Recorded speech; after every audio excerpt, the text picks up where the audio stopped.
தங்களை நாடி வருபவர்களை நன்கு உபசரித்து அவங்களுக்கு வேண்டிய உதவிகளை செய்வதில் இவங்களை விட்டா வேற ஆட்களை நீங்க பார்க்கவே முடியாது. அதே போல தெய்வ அருளும் திட சிந்தனையும் கொண்டவங்க. இன்னும் ஒரு படி மேல சொல்லணும்னா, நினைச்சதை சாதிக்கிற வரைக்கும் இவங்க அதிர்ஷ்டத்தை ஒருபோதும் நம்ப மாட்டாங்க. கடவுளை மட்டுமே நம்பக்கூடியவங்க, உழைப்பை நம்பக்கூடியவங்க. அதே போல ஆத்ம பலமும் கொண்டவங்க, துணிவும் கொண்டவங்க. இப்படிப்பட்ட உயர்ந்த குணங்களை தன்னகத்தை கொண்ட மேஷராசி அன்பு உள்ளங்களுக்கு எனது சிரம் தாழ்ந்த வணக்கம். இப்ப இந்த ஜோதிட பதிவை நீங்க பாக்குறது எந்த மாதிரியான ஒரு அமைப்பு தெரியுங்களா? உங்களுடைய கர்ம வினைகள் மற்றும் விதியால் ஏற்படக்கூடிய துன்பங்களை உங்களை பெரிதா பாதிப்படையாம விலகி போவதற்கான வழிகாட்டுதல் தான். பொதுவா எங்களுடைய நோக்கம் என்ன தெரியுங்களா? மற்றவங்களுடைய துன்பங்கள் நீங்கணும், அவங்களுக்கு தெய்வீக அனுகூலம் எப்பவுமே துணை வரணும்.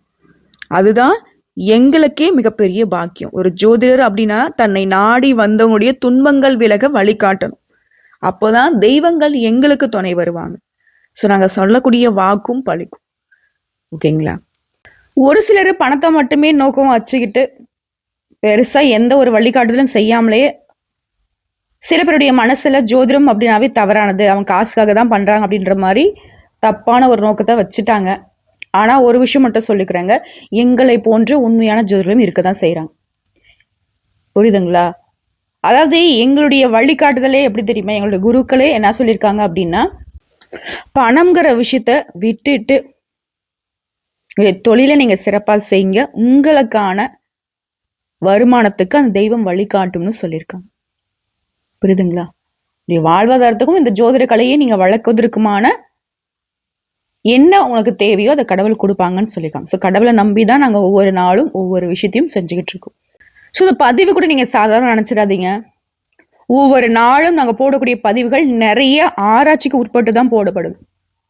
இப்போ கையில ஜாதகம் இருந்தா கட்டணிட்ட சொல்லிடலாம். ஆனா நம்ம பொதுவான பலன்கள் சொல்றப்போ அது இந்த உலகத்துல கூடிய எல்லா மேஷ ராசிக்கு, மேஷ லக்னம், மேஷத்துல கூடிய ஒவ்வொரு நட்சத்திரத்துக்குமே பொருத்தமாகணும். இது போலதான் ஒவ்வொரு ராசிக்குமே நம்ம ஆராய்ச்சிக்கு உட்பட்டு தான் நம்ம பலன்களை சொல்லிக்கிட்டு இருக்கோம். ஏதோ பேசுறாங்க செய்யறாங்க இப்படி ஒரு சிலர் சொல்றாங்க. ஆனா இன்னொரு விஷயம் மட்டும் தெளிவா சொல்லிக்கிறாங்க, பொதுவா எதையும் சொல்லிட முடியாதுங்க. இப்போ நீங்க நம்மளுடைய கமெண்ட் பாக்ஸ்ல எடுத்து பார்த்தீங்கன்னா கூட நிறைய பேர் சொல்லுவாங்க ஆமாங்க உண்மைதாங்க அப்படின்னு. அது சாதாரணமா சொல்ல முடியாது. இப்போ நேருக்கு நேரம் எங்களுக்கு முன்னாடி இருக்கீங்க அப்படின்னாக்கா உங்களுடைய ஜாதகத்தை பார்த்து என்ன பலன் சொல்றது உண்மை. ஆனா எங்கேயோ இருக்கக்கூடிய நபருக்கு பொருத்தமான பலன்களை நாங்க எப்படி சொல்ல முடியும்? நாங்க கூட இருந்து கூட பார்த்தல. ஒரு சிலர்லாம் கமெண்ட் சொல்லுவாங்க, நம்ம கூட இருந்து பார்த்த மாதிரியே சொல்றீங்க, உண்மைதான், அப்படிதான் நடந்துச்சு, இப்படிதான் நடந்துச்சு, இப்படிதான் நடக்க போதா, இது நல்லது நடந்தா பரவாயில்ல அப்படின்ற மாதிரி சொல்லுவாங்க. உண்மைங்க, இது சத்திய வாக்கு, கண்டிப்பா பழிக்கும். நம்பிக்கை வைங்க. ஃபர்ஸ்ட் ஆஃப் ஆல் ஒரு விஷயம் உங்க காதுக்கு வருது, இந்த பதிவே உங்க கண்ணுக்கு படுது, இது நீங்க அதால கேட்குறீங்க அப்படின்னாவே தெய்வம் எடுத்த முடிவா தான் இருக்கும். ஏதோ ஒரு வகையில எங்களை போன்ற ஆட்கள் வழியாக தெய்வம் ஏதோ உங்களுக்கு சொல்ல வருதுங்கிறத உணர்ந்து கேளுங்க. நம்பிக்கையிலேயே பார்க்க வேண்டாம். புரியுதுங்களா? நல்லதே நடக்கட்டும், நல்லது மட்டுமே நடக்கட்டும். நல்லது நீங்க சொல்லதான் உங்களுக்கு நல்லது சேரும். இப்படி நடந்துருமோ அப்படி நடந்தோம் அந்த நெகட்டிவா எதையும் திங்க் பண்ணிடாதீங்க. புரியுதுங்களா? சரி, இப்போ இந்த பதிவு எதுக்குமா? இப்போ இந்த வருஷமே முடிய போகுது, இது நாள் வரைக்கும் நல்லது நடக்கல. ஏன்னா கேட்டாக்கா அடுத்த வருஷமும் இதே கஷ்டம் தொடர்ந்துருமோன்னு பயமா இருக்கு. இது எல்லாருக்கும் இருக்கக்கூடிய ஒரு இயல்பு. ஏன் நமக்கே கூட அது இருக்கலாம். இந்த வருஷம் பார்த்தீங்கன்னாக்கா நிறைய ஜாதகங்களை நாங்க கஷ்டமா ஒரு மாதிரி நிறைய தடை தாமத்தோட அழுதுகிட்டு வந்தவங்க ஜாஸ்தி. நாங்க நினைக்கிறது என்னன்னாக்கா அடுத்த வருஷமாவது நிறைய பேர் பார்த்தீங்கன்னாக்கா சுபகாரியங்களுக்கு ஜாதகம் பார்க்கணும், எனக்கு கஷ்டமா இருக்குன்னு யாரும் வரக்கூடாதுன்றது எங்களுடைய ஆசை. புரியுதுங்களா? ஸோ ஆனால் மனுஷங்களுக்கு சோதனைகளும் கஷ்டங்களும் இருக்கதான் செய்யும். ஆனால் பெரும்பாலும் வரக்கூடாதுங்கிறது எங்களுடைய ஆசை.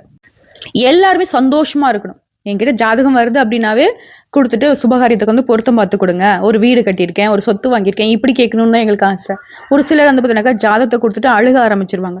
என் குழந்தைக்கு வர நாம இல்லைங்க, எனக்கு குழந்தைக்கு இப்படி ஆயிடுச்சு, எங்கள் வீட்டுக்காரர் இப்படி பண்ணிட்டாரு, எங்களுக்கு நஷ்டம் ஆயிடுச்சு, கஷ்டமா இருக்க, இந்த மாதிரி. அப்போ நமக்கே பார்த்தீங்கன்னாக்கா ரொம்ப வருத்தமா இருக்கும். முடிஞ்ச அளவுக்கு நம்ம எல்லா விஷயத்தையும் தெளிவுபடுத்தி அனுப்பிச்சிடுறோம். இருந்தாலும் அது ஒரு எங்களுக்கு நாள் முழுக்கவே நாங்க நிறைய மனுஷங்களுடைய ஜாதகத்தை பாக்குறப்போ நாங்க யோசிக்கிறது அதுதான். ஏன் இவ்வளோ கஷ்டமான ஜாதகத்தெல்லாம் கடவுள் படைக்கிறாரு அப்படின்னு அப்போ எங்களுக்குள்ளேயே தோணும். ஏன்னா எங்கள் குரு சொல்லியிருக்காரு, அப்படி ஒரு கஷ்டமான ஜாதகம் கையில் வந்ததுன்னா அது உங்களுக்கு புண்ணியம். ஏன்னா நீங்கள் அவங்களுக்கு அவனுடைய அழுகைக்கு வந்துட்டு சிரிப்புக்கு சொந்தக்காரெல்லாம் நீங்கள் மாற்றி அனுப்பிச்சிடுவீங்க அப்படின்ற மாதிரி. ஸோ அந்த வகையில் கடைசி வாய்ப்பாக நான் ஒரு விஷயம் சொல்கிறேன். இந்த வருஷத்துடைய கஷ்டம் இந்த வருஷத்தோடைய முடியதான் போகுது. சொல்லப்போனால் முன்னாடி இந்த பதிவு வந்து யாரும் உங்களுக்கு சொல்லியிருக்க மாட்டாங்க. தனியாக ஒரு ரூமில் உட்காந்துக்கோங்க. கடைசியாக இந்த வருஷத்துடைய கஷ்டம் அப்படியே முடிய போகுதுன்னு நான் சொல்லியிருக்கேன் இல்லையா? அப்போ எந்த அளவுக்கு சூட்சமான விஷயங்கள் இந்த பதிவில் ஒழிஞ்சிருக்குங்கிறத உணர்ந்து கேளுங்க. ஓகேங்களா? கட்டாயம் இந்த பதிவு உங்களுக்கு ஒரு வெளிச்சத்தை கொடுக்கும். அந்த நம்பிக்கையோட அந்த பதிவை பாருங்க. முதல்ல அடுத்த 30 நாள் உடைய மன வருத்தம் ஃபர்ஸ்ட் நீங்குது. மனசுல கூடிய பாரம் குறைஞ்சிட்டாவே நமக்கு ஒரு மாதிரி உற்சாகமா லேசா உணர்வோம். அப்போ நம்மளால நினைக்கிற விஷயங்களை செய்ய முடியும், வரக்கூடிய பிரச்சனைகளை சமாளிக்க முடியும். ஓகேவா? ஸோ பயப்பட வேணாம். உடைய பண தேவைகள் எல்லாமே பூர்த்தி ஆகுது. இது 2வது விஷயம். இந்த 30 நாட்களுடைய கிரக நிலைகளை ஆராய்ந்து பார்க்கிறப்போ லாபஸ்தானத்துல சஞ்சரிக்கூடிய சனி வக்ர நிவர்த்தியாகி பலம் பெறார். இதனால உடைய பொருளாதார பற்றாக்குறை ஆகலது. புதிய திட்டங்கள் எல்லாமே வெற்றி பெறுது. அருளாளர்களுடைய ஆசீர்வாதம் கிடைக்குது. அன்பு நண்பர்களுடைய ஆதரவு திருப்தியை கொடுக்குது.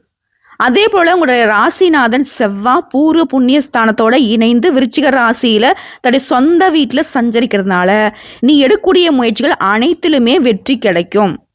இளைய சகோதரரோட உங்களுக்கு இருந்த பகை மாறுது. பாக பிரிவினை எல்லாமே சுமூகமா முடியும். அதே போல குரு வக்ரம். ஆல்ரெடி குரு பகவான் வந்துட்டு ராசிக்கு 4ஆம் இடம்னு சொல்லக்கூடிய கடகராசியில உச்சம் பெற்று இருக்காரு. சுகஸ்தானத்துல உச்சம் பெற்று சஞ்சரிக்கிறதுனால உங்க ராசிக்கு 9, 12ஆம் இடங்களுக்கு அதிபதியானவர் இந்த குரு பகவான். இதனால வக்ர காலத்துல வளர்ச்சியும் உண்டு. நினைச்சது நிறைவேறும். நினைச்ச காரியங்கள் எல்லாமே நடைபெற்று மகிழ்ச்சி கொடுக்கும். ஓகேங்களா?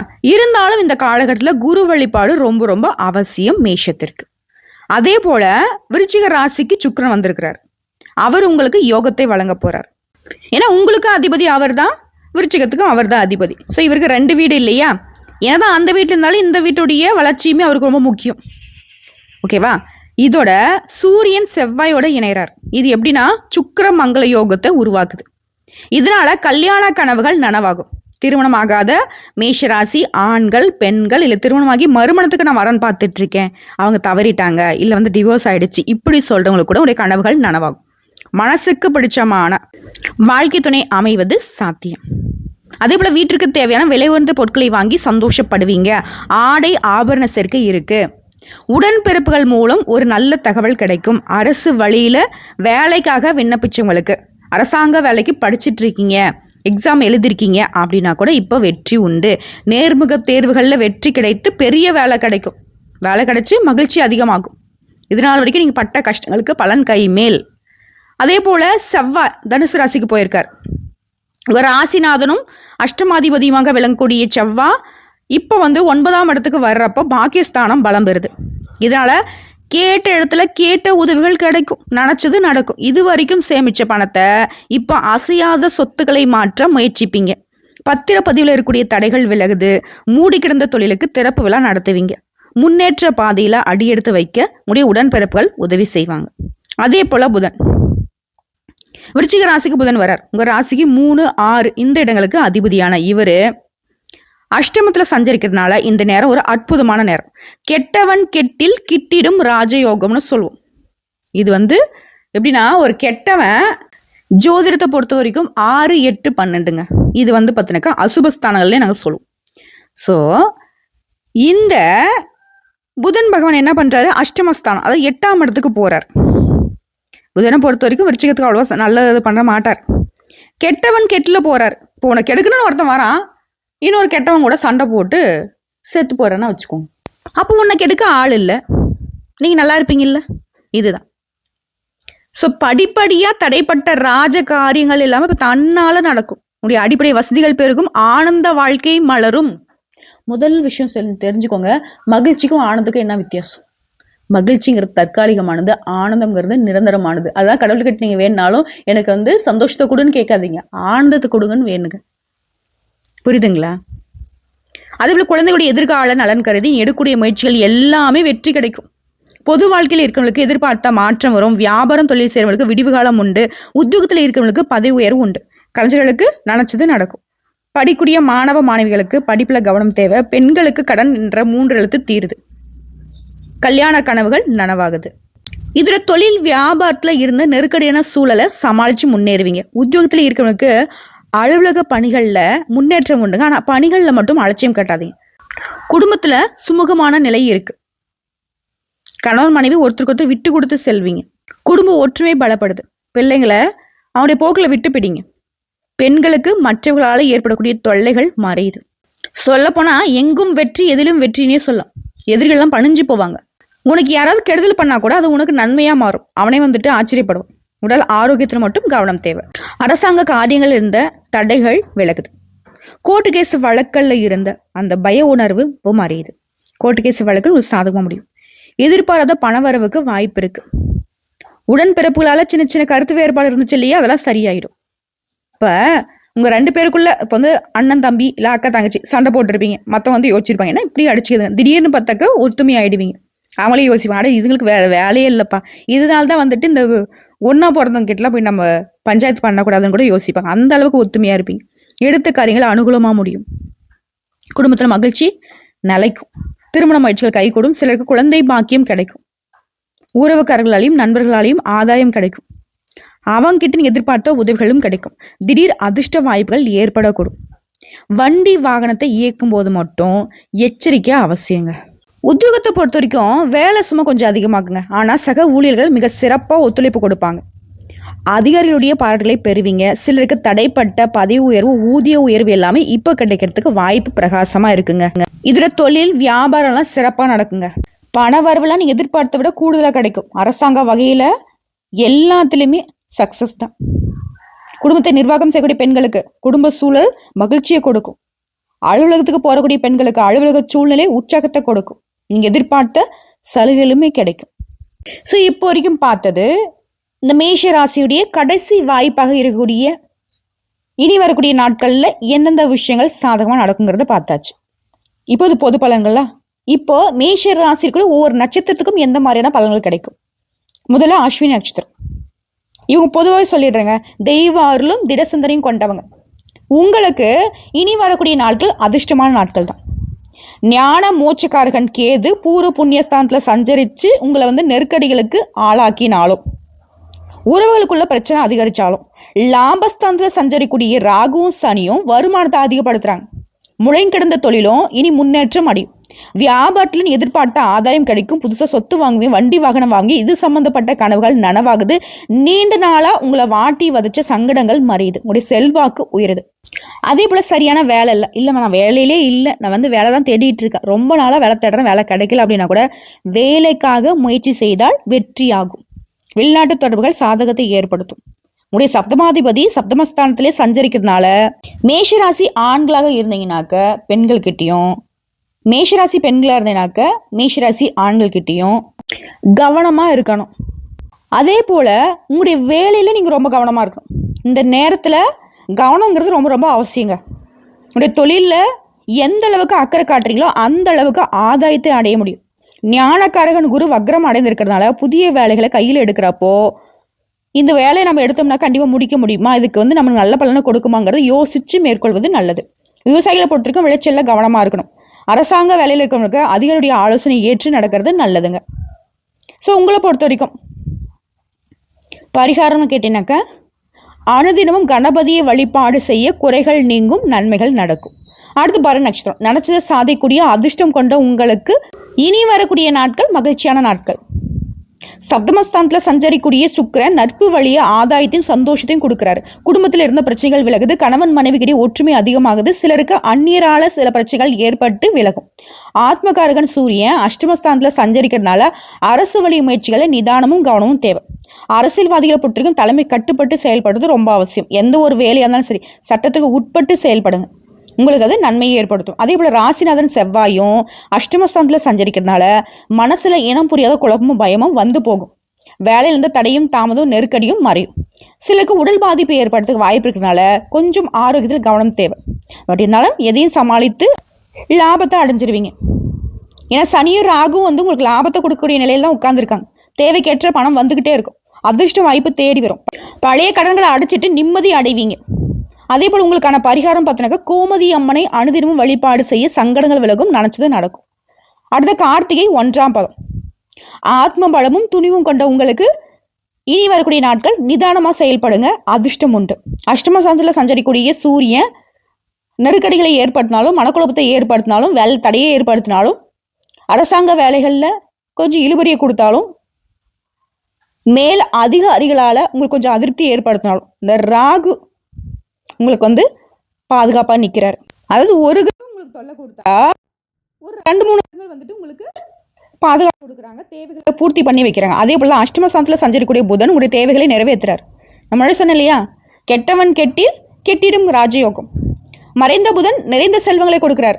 சொல்லுக்கேற்ப பொருளாதார நிலை உயருது. கேட்ட இடத்துல பணம் கிடைக்கும். சிலருக்கு புதிய சொத்து சேரும். கலைஞர்கள் வியாபாரிகளுக்கு எதிர்பார்த்த ஒப்பந்தம் கிடைக்கும். உறவுக்காரர்கள் வழியில ஆதாயம் அதிகமாகுது. லாபஸ்தானத்தில் சஞ்சரிக்கூடிய சனியூர் ஆகவும் மாதம் முழுவதுமே இனி வரக்கூடிய நாட்கள்ல உங்களுக்கு பாதுகாப்பு கொடுக்குறாங்க. கடனா கொடுத்திருந்த பணம் பல முறை கேட்டு வராம இருந்த நிலையில இந்த நேரத்தில் வீடு தேடி வரும். வியாபாரத்தில் முதலீடுகளுக்கு ஏற்ற லாபம் உண்டாகுது. சப்தமஸ்தானத்துல ஆட்சியாக சஞ்சரிக்கூடிய சுக்கிரன் சிலரை தடுமாற வச்சாலும் அவசர வேலைகளிலுமே ஈடுபட முடியாத அளவுக்கு நட்பு வழியே உங்களுடைய நிலையை மாற்றி வைப்பார். ஆனா எக்கார்ந்து கொண்டும் மேஷராசி ஆண்களா இருங்க, மேஷராசி பெண்களா இருங்க, அவங்களுடைய எதிர்பாலினம் இருக்காங்க இல்லையா, ஆண்களா இருந்தா பெண்கள்கிட்டையும் பெண்களா இருந்தாங்க ஆண்கள்கிட்டையும் கவனமா இருக்கிறது நல்லது. விவசாயிகளை பொறுத்த வரைக்கும் எந்த ஒரு விஷயம் செஞ்சாலும் சரிங்க, எச்சரிக்கையாக செய்யுங்க. உங்களுக்கான பரிகாரம் அனுதினமும் சூரியனை வழிபாடு செய்ய வாழ்க்கையில வளம் உண்டாகும், நன்மை உண்டாகும், நினைச்சது நடக்கும். இது மட்டும் இல்லைங்க, சூரியன் சுக்கிரன் இவங்க 2 பேரும் சேர்ந்து மூல திரிகோண வீட்டில் இருக்காங்க. இதனால சூரியன் வந்து நீச்சம் அடைஞ்சாலும் நீச்ச பங்க ராஜயோகத்தை கொடுத்துருக்காங்க. இதோட புதன் சுக்கிரன் இவங்க 2 பேரும் சேர்ந்து லக்ஷ்மி நாராயண யோகத்தை கொடுத்துருக்காங்க. இதில் சூரியன் என்ன பண்றாரு, செவ்வாயுடைய வீடான விருச்சிக ராசிக்கு பயிற்சி ஆகிறார். சுக்கிர பயிற்சியுமே இந்த அடுத்தடுத்து வரக்கூடிய நாட்களில் நடக்குது. இப்போ செவ்வாய் ஆட்சி பலத்தோடு இருக்கிறதுனால குருடைய பார்வையும் இருக்கிறதுனால சூரியனும் செவ்வாயும் இணைந்து மிகப்பெரிய யோகத்தை கொடுத்து அரசாங்க ரீதியா அரசியல் ரீதியா மிகப்பெரிய ஏற்றம். இந்த காலகட்டத்தில் பெறக்கூடிய குழந்தைகளுக்குமே நல்ல யோகம். கிரக நிலையில் கிரக மாற்றம் அனைத்துமே ராசியுடைய அமைப்புல தாக்கத்தை ஏற்படுத்தினால மேஷ ராசிகளுக்கு உச்சபட்ச பலன்கள்.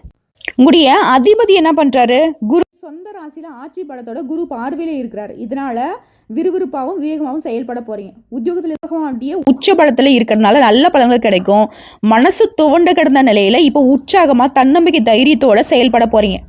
இழுபறியாக இருந்த காரியங்கள்லாம் இப்ப ஈஸியா நடக்கும். அதே போல உங்க ராசி அதிபதியும் வலுவா இருக்காரு. பெரிய பிரச்சனைகள் வந்தாலும் அதை வந்து சமாளிக்க முடியும். முயற்சிகளில் வெற்றி மேல் வெற்றி கிடைக்கும். மனசுல தெளிவு பிறக்கும். அடுத்த கட்டத்துக்கு போவதற்கான பாதை பிறக்கும். சுக்கிரதசையும் நல்லா இருக்கு. பொருளாதாரத்துல உயர்வடைவீங்க. சமுதாயத்தில் உங்களுடைய மதிப்பு மரியாதை செல்வாக்கு எல்லாமே உயருது. சுபகாரியங்களுக்கு தடைகள் விலகுது. திருமணம் கை கூடுது. பணவரவு சீரா இருக்குது. எதிர்பார்த்திலிருந்து பணம் வருது. கழுத்தை நெறித்த கடன் சுமை குறையுது. ஆரோக்கியத்தில் இந்த பிரச்சனைகள் விலகி ஆரோக்கியத்திலுமே முன்னேற்றம் உண்டு.